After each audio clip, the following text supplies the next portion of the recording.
Herbert West, reanimador de 1922. Por H. P. Lovecraft. Capítulo 3, 6 disparos a la luz de la luna.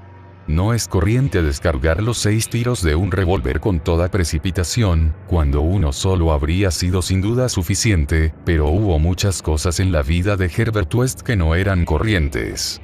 No es habitual, por ejemplo, que un médico recién salido de la universidad se vea obligado a ocultar los motivos que le impulsan a elegir determinada casa y consulta. Sin embargo, ese fue el caso de Herbert West.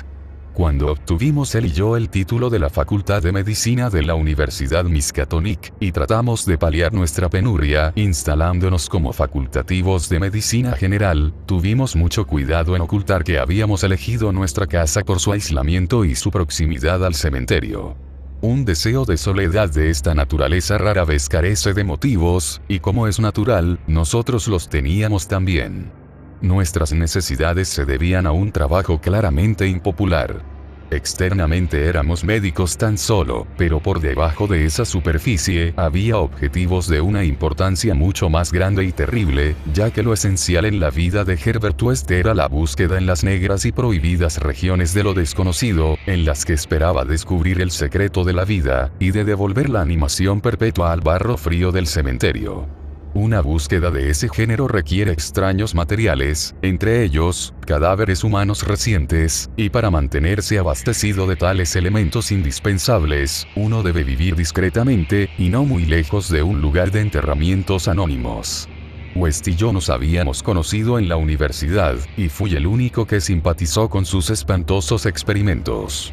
Gradualmente me había convertido en su ayudante inesperado, y ahora que abandonábamos la universidad teníamos que seguir juntos.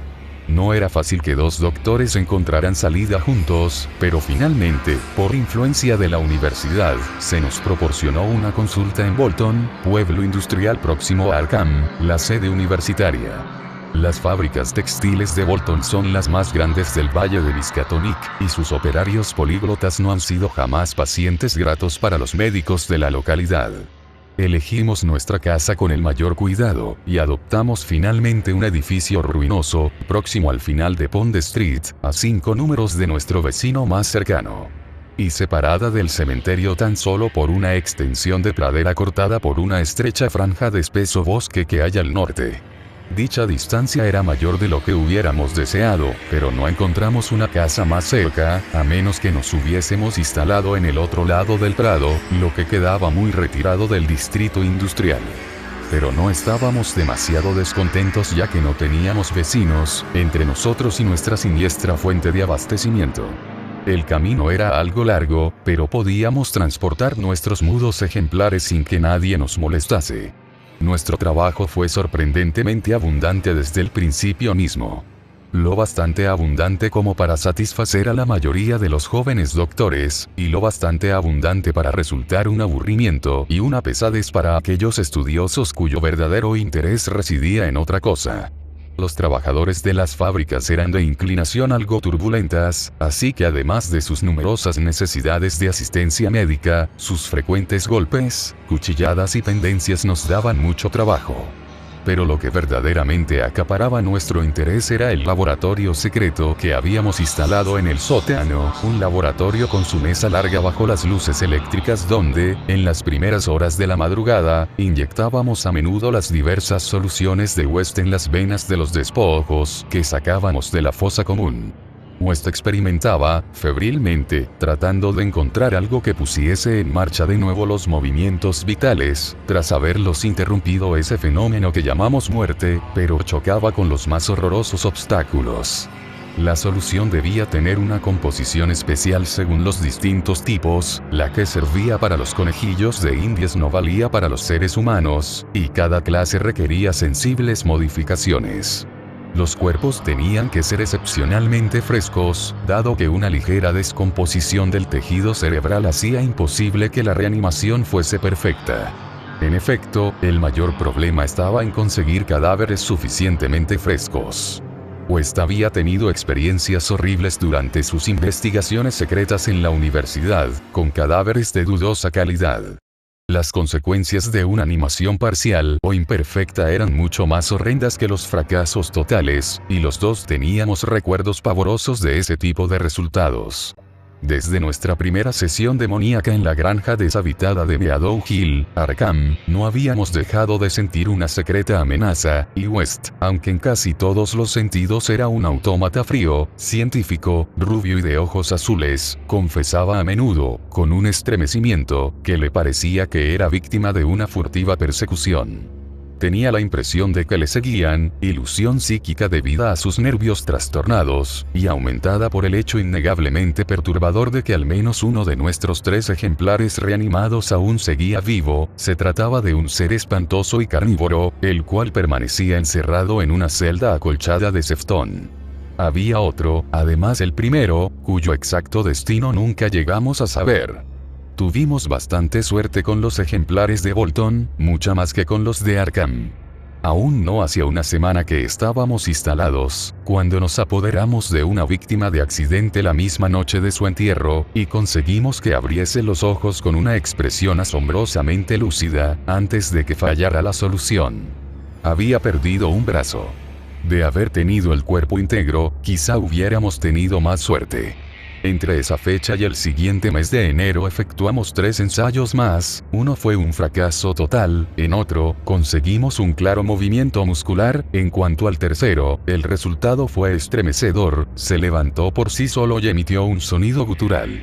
Luego vino un periodo de mala suerte, descendió el número de entierros, y los que se efectuaban eran de ejemplares demasiado enfermos o mutilados para poderlos aprovechar nosotros.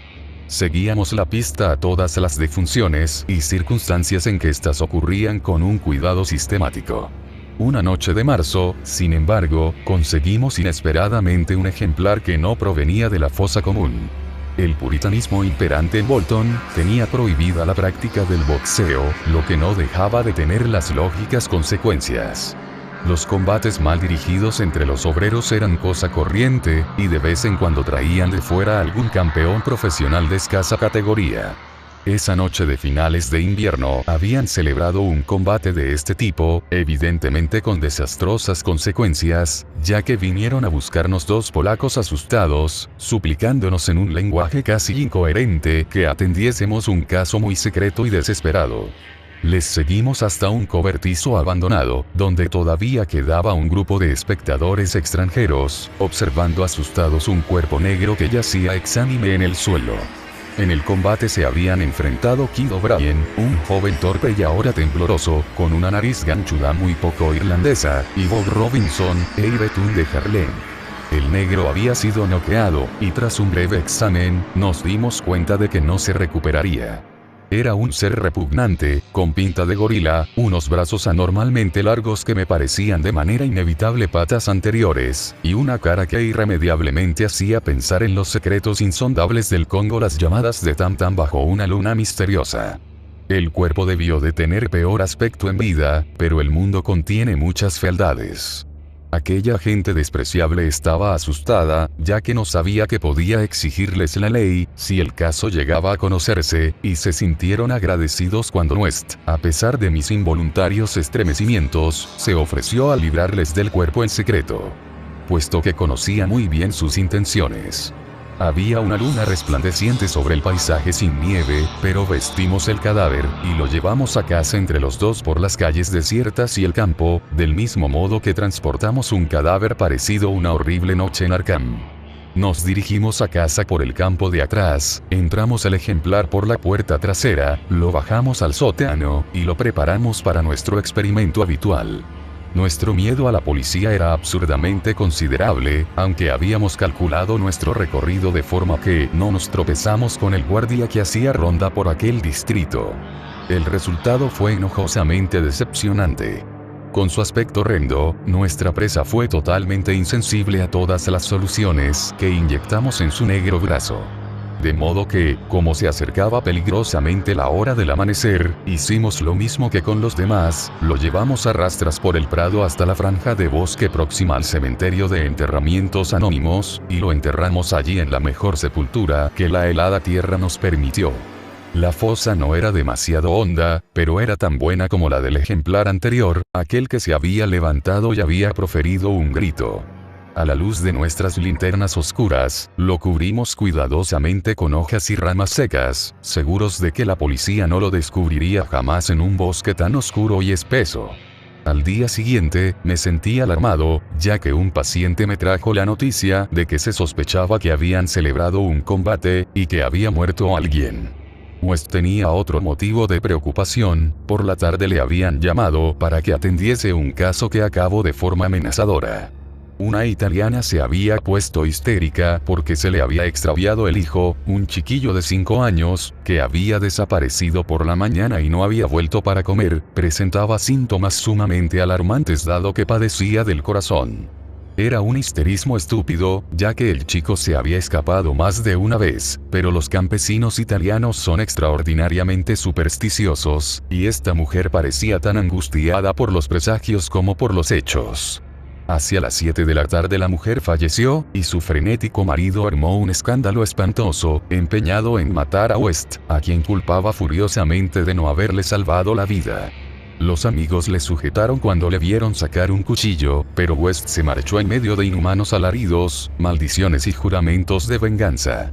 En su último dolor, el hombre parecía haberse olvidado de su hijo, que aún no había regresado, entrada ya la noche. Se habló de buscarle en el bosque, pero la mayoría de los amigos de la familia se ocuparon de la difunta y del vociferante marido. Total, la tensión nerviosa a que se vio sometido West fue sin duda tremenda. El pensar en la policía y en el italiano loco le agobiaba tremendamente. Nos retiramos a descansar alrededor de las 11, pero yo no dormí bien.